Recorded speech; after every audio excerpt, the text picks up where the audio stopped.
Hey guys, this is Illusion Podfics, and today we're going to be reading Birds of a Feather by House_Library. This is Chapter 12. 2 weeks before America Chavez arrived in Gotham. Stephen Strange paced back and forth, the soft glow of magical wards illuminating the room. Wanda Maximoff sat across from him, her expression mixed of remorse and determination. Although she was just an astral projection of herself, she could sense that Stephen had been very wary and extremely careful. She noticed wards placed all around the sanctum that were dulling her magic. The air between them was thick with unresolved tension. As much as I don't want to believe anything you've just told me, at this point you also have no reason to lie. Your story also lines up with what America had told me before she left, Stephen muttered in her direction. Stephen, I didn't think she would leave without talking to you about it first. I'm sorry, she said quietly. Stephen groaned in frustration as his face was in his hands. He looked like he hadn't been sleeping very well. She did talk to me about it, and I was completely against it, so I stupidly resorted to attempting to restrain her with magic.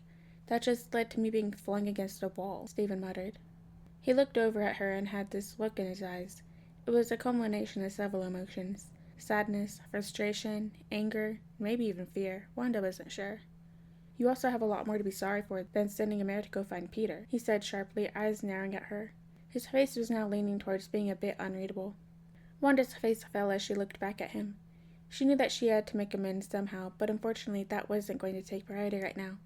She gave him a look. She saw his face fall as thoughts seemed to float in and out of his mind.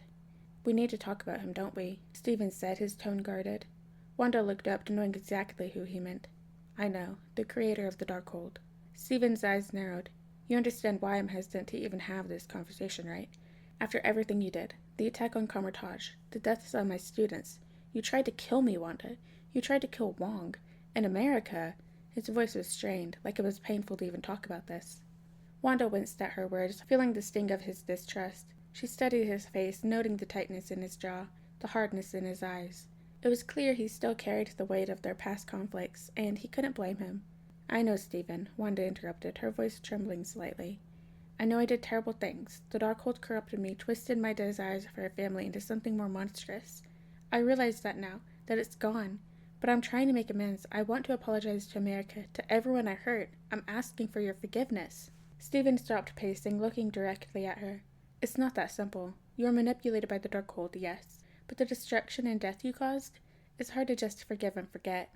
Wanda nodded, tears welling in her eyes. She thought of America, so young and brave, thrown into a nightmare because of her. I understand, but you of all people know that with what's happening right now, we have to move forward. If we let this entity continue, more universes could be destroyed than just the one Peter is in. You can't just send Peter away and consider the problem solved. Stephen sighed, running a hand through his hair. Sending Peter to another universe was a solution.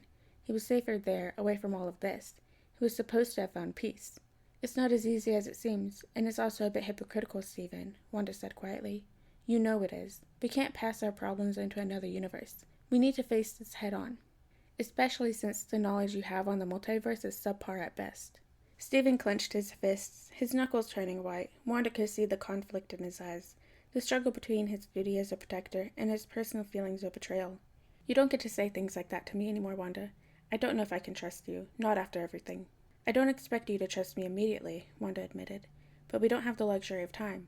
This entity is using another vessel, possibly. If we don't act, it could mean the end of countless universes. Stephen's gaze softened slightly. You think it's already started? Wanda nodded. Yes, the signs are there. We need to intervene before it's too late. But how can we if I'm trapped here in limbo? Stephen shook his head. I'm not sure. Even if we wanted to help, how do we get to Peter? And how do we bring him back? Wanda's eyes brightened with a spark of hope. Ileana Rasputin. We can try and involve her. She has the power to summon Peter temporarily. We can prepare him, warn him of the danger. Together we might stand a chance. Stephen looked skeptical. You think Ileana would agree to this, after everything? That's a long shot at best. Wanda nodded firmly. She knows the stakes. She'll understand. Limbo could also be in danger. We'll have to try, Stephen, for Peter's sake, and for the sake of every universe out there. Stephen took a deep breath, considering her words. Wanda could tell he noticed she was trying to convince herself just as much as she was trying to convince him. Fine, I'll help you reach out to Ileana, but this doesn't mean I trust you completely, Wanda. You're still on very thin ice. I know, Wanda said softly, but thank you. We can't let this entity win. We have to stop it, no matter what. Stephen nodded, a newfound resolve in his eyes. Let's get to work then. We have a lot to prepare. As they began to plan, Wanda couldn't help but reflect on the young hero she had encountered. Peter was so full of potential, a beacon of hope for the little guy she remembered him once saying. She had to protect him, in America, not just to atone for her sins, but because they deserved a chance to live without the burden of their mistakes. We need to warn Peter about what's happening, Wanda said, her voice steady. This entity wants to absorb life sources to gain power. Peter and America are both at risk. Stephen nodded, agreed. We need to use every warding symbol and protective spell we know to shield them. The words of Agamotto, the sigils of Ragador, anything that can help. Wanda closed her eyes, visualizing the complex spells they would need. I can enhance the wards with chaos magic. I know it might seem counterproductive given the type of magic, but I know that it might give them an extra layer of protection. We also need to think about defending the universe they're in. Stephen frowned deep in thought. If the entity is using another vessel, we need to identify it. It could be another witch, someone who's been manipulated like you were. Wanda's heart ached at the thought. She knew all too well the pain of being used by dark forces. If we can find the vessel, we might be able to sever its connection to the entity, but that will require precision and power. Stephen's expression hardened. We have to try, and we need to coordinate with Ileana as soon as possible to get Peter here. He needs to be prepared for what's coming. Wanda nodded, determination coursing through her. I'll reach out to Ileana right now. Since I'm stranded here in limbo for the time being, hopefully I can form some sort of truce with her. We need her help, so hopefully she will understand. If she can help me bring Peter here, even for a short time, we can arm him with the knowledge and the tools he'll need to face the threat. Stephen's eyes met her, a flicker of hope amidst the tension. Okay, let's do it, Wanda. But just know that this is for Peter, for America, and for the universe is at risk. You make one step backwards, and I will not hesitate to take you down. Wanda grimaced at his words, but deep down she understood what he meant. She nodded. As they continued to plan, Wanda felt a glimmer of hope. They had a long road ahead, but together they stood a chance. She would fight with everything she had to protect those that she had wronged, and perhaps find some redemption in the process. Peter wasn't sure he's ever felt worse, which to him might as well be a new world record for feeling terrible. He heard someone say something as an arm shook his side, as though to wake him up. What was going on? Peter blinked as his surroundings solidified into an eerie landscape filled with twisted shadows and ethereal light. The air was thick with magical energy, making the entire realm feel surreal and disorienting. Where were they? Wanda stood at the center, her presence commanding yet sorrowful. Peter didn't really know how to feel about seeing her. This place was way off kilter. He was now feeling like he needed to throw up. Hello. Welcome to Limbo, Wanda began, her voice calm but heavy with regret. Sorry for this being so sudden. We don't have much time, but in case you don't know, this is a place between worlds, where magic reigns and time flows differently. I'm sort of trapped here for the time being because, recent events, but I am here to help and explain. Peter rubbed his eyes, glancing at America. She was already standing, facing away from everyone. Peter looked around, feeling the strange energy of this plane. Another plane of existence. Great, he muttered, trying to adjust to the new reality, just when he thought things couldn't get even worse. The memory of the red energy and the destruction it caused lingered in his mind, making him feel uneasy. Seeing Damien crumpled up in the corner plagued his mind. The remnants of his previous ordeal still clung to him like a shadow. He felt a hand on his shoulder as he turned to see Dick. Peter could feel tears form in his eyes, tears of joy. Dick quickly pulled him into a hug. It's okay, Peter, you're not alone. I hope Damien was able to help sort you out, Dick said, looking at him seriously. Peter caught the slight note of disappointment from Dick. He assumed they were from his blow-up with America. His head still had a lingering headache, and he still felt like an asshole for doing that. Still, Dick had concern in his eyes for him. Peter nodded, grateful for Dick's steady presence, but when he looked at America, he saw her standing rigid, her eyes fixed on Wanda with a cold intensity. Why should we trust you? America asked, her voice hard. The last time we met, you tried to kill me. Wanda's eyes softened with regret. I know I've hurt you. There is no excuse for that, America. I can't change the past, but I'm trying to make amends. I want to apologize appropriately when it's time, but we have a greater threat to face now.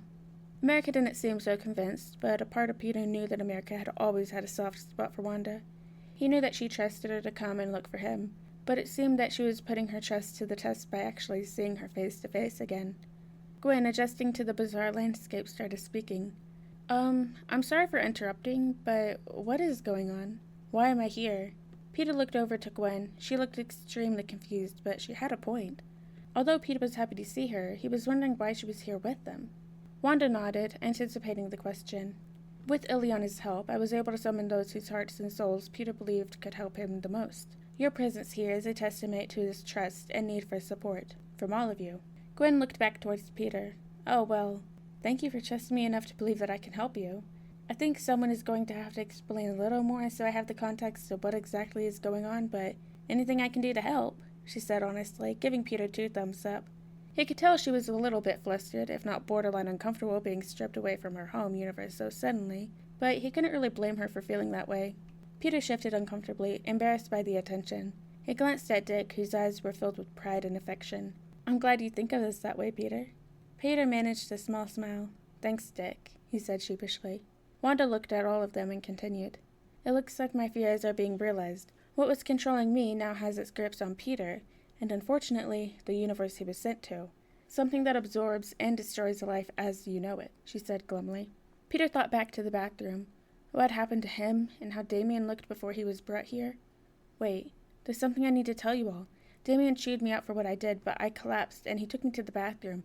In there with Damien, I saw something. It was like life itself was being destroyed. Everything turned red, and it felt like my energy was being drained.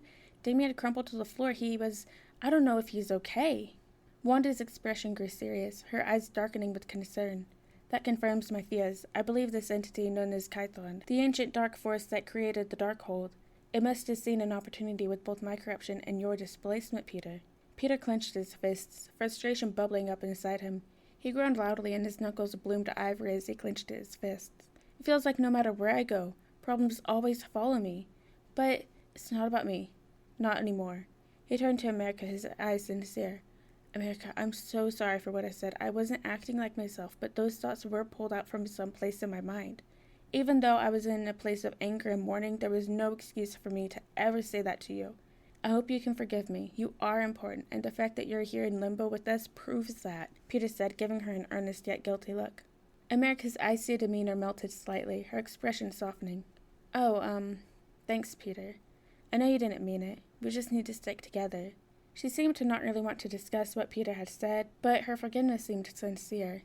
Peter felt a small wave of relief. He'd been carrying the guilt of his harsh words, and hearing America's forgiveness eased some of that burden. He looked at Wanda, who took a step closer, her presence both comforting and powerful. We need to prepare for what's coming, Wanda said. Kython will try to absorb life sources to gain power.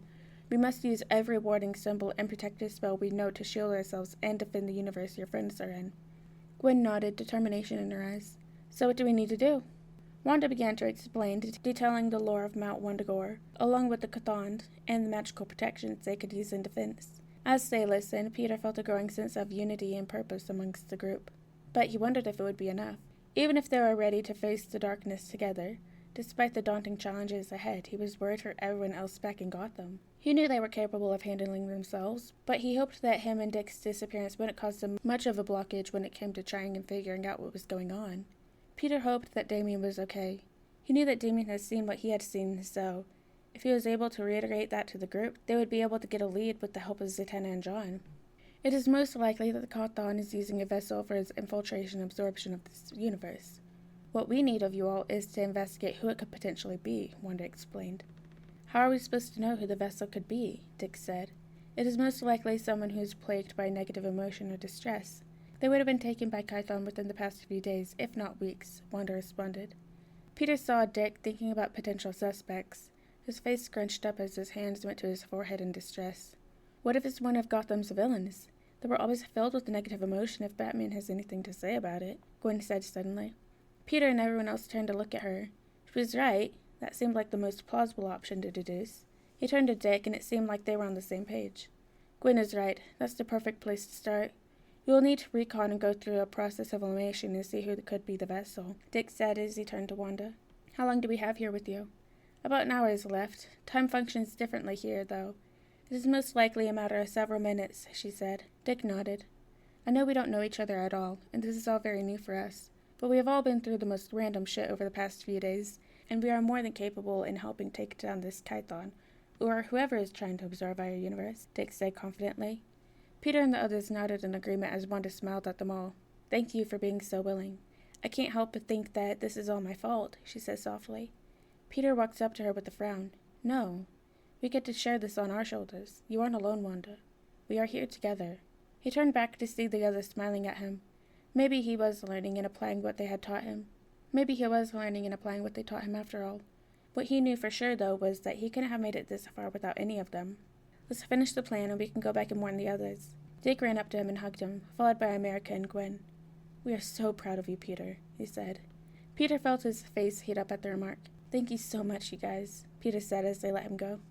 All right, let's see what we can do with the little time that we have here, America responded, looking up at Wanda. All right, guys, and that is the end of Chapter 12 of Birds of a Feather by Howls_Library. I hope you guys liked it, and I'll see you in the next chapter.